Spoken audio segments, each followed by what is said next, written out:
So I have one more question to go around.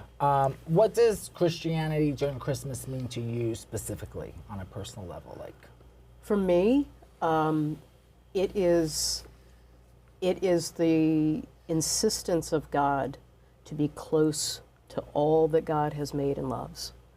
That there's nothing that is ultimately going to separate God's love from us. No matter, our worst moment is not what defines us in God's heart. And that God really is insistent on being with the least and the last, the forgotten, the widow, the orphan, that when we see people, the poor, that is where we're going to see God the most. And that's our responsibility. Jesus said, blessed are the poor, and I'm sure people yelled at him and said, all people are blessed, right? When we say Black Lives Matter, people go, well, all lives matter. No, as Christians, we are called to recognize God's radical insistence on being with everybody, especially those who have no champion. So for me, Christmas is God's enduring love and hope for all humanity. okay. What does Hanukkah mean for you on a personal I'm level? going to put it in a way that I see it. We were attacked. We were a small army of the Maccabees, attacked by the big army of the Greeks. The Jews of the world today are 1/10 of 1% of the entire world's population. Thailand, for example, has 60 million people. At 58 million are Buddhists. There's about, rounding it off, 60 million Jews in the world. To me, it's our endurance. We're not giving up.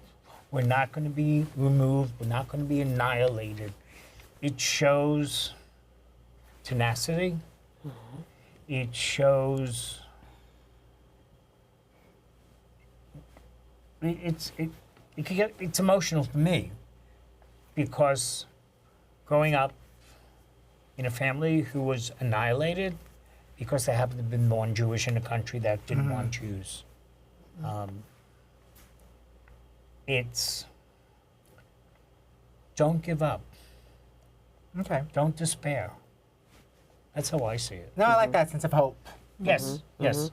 And Yomi, Yes. what's Kwanzaa mean for you on a personal level? For me, and I guess I alluded to a lot of it, it's about the upliftment of a community and ensuring that people feel empowered and that, we remember the past in a way that helps us pave a path forward.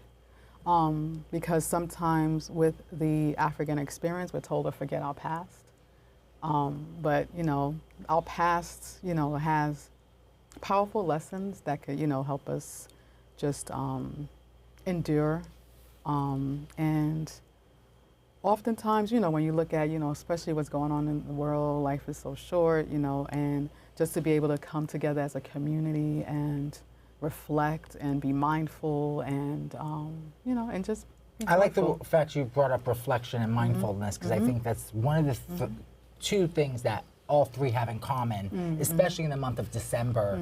It's more elevated because of these three holidays coming up. People are more aware of things or may feel more spiritually grounded or connected. I know some people don't go to church. The only time they go to church is on Christmas. So they feel more connected on Christmas. They feel more forgiving on that day. And we're glad to see them. Yeah. We are very glad to see them. So, I mean, those non-regular people, but these holidays, usually because it's a big tradition for everyone, people tend to come together during this period specifically, I think, and are a little bit more mindful and thoughtful and aware of other people, hopefully. Exactly. Thank you for watching the clip. Please don't forget to subscribe to my YouTube channel, and also stay tuned for more In the Can with Carmella Cann.